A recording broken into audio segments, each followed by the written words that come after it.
Please tell me if I'm not speaking loudly enough. I tend to get quieter as I talk about more serious things. And I think that this is a very serious time and a very serious election. Last week I was talking to a senior member of the LDP who gleefully, quite happily told me that this is an election about nothing. This is not an election about anything at all.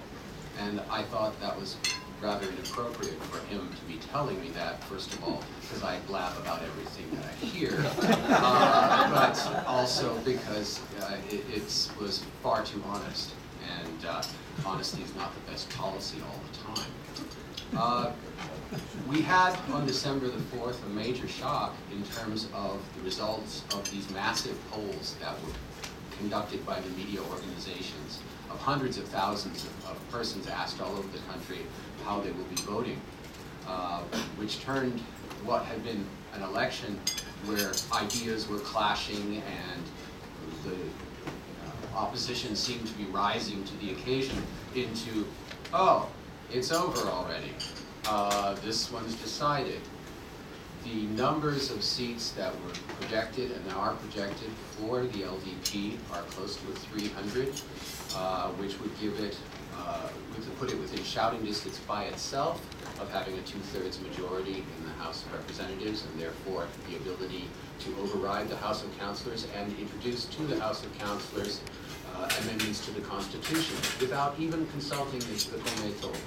Of course, the House of Councilors is where the action really is, and that situation, of course, will not be changed until 2016.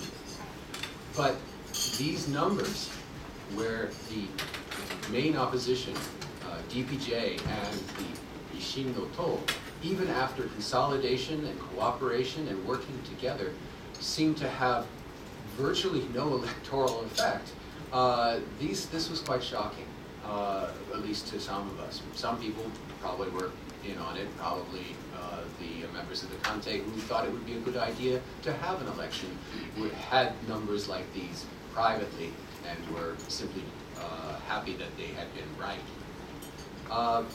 What I'd like to everybody to use as a framework is an idea that this result of 300 or more seats is really, really strange.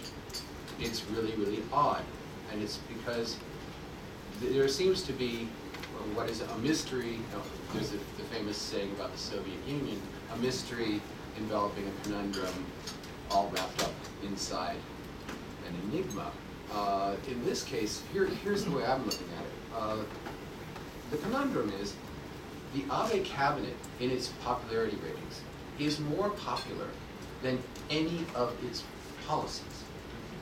You would think that there would be at least one policy, a major policy initiative, that would be more popular than the cabinet to balance out all the other ones so that the final number was all the numbers together and then you take the average and that's the popularity. But no, all the main issues, whether it's the Secrets Act, whether it's the defense guidelines, whether it's even the imposition of the tax, consumption tax. These are all less popular than the Abe cabinet itself. So the whole is really more than the sum of its parts. The second confusing thing about this set of polls on December the 4th is we know, having looked at the polls coming up to now, that the popularity of the Abe cabinet is deteriorating from levels of 65% now down in the Yomiuri poll that was taken on the 4th to a mere 42% supporting and 39% not supporting. And Yomiuri, as we all know, is most supportive of the Prime Minister and his cabinet.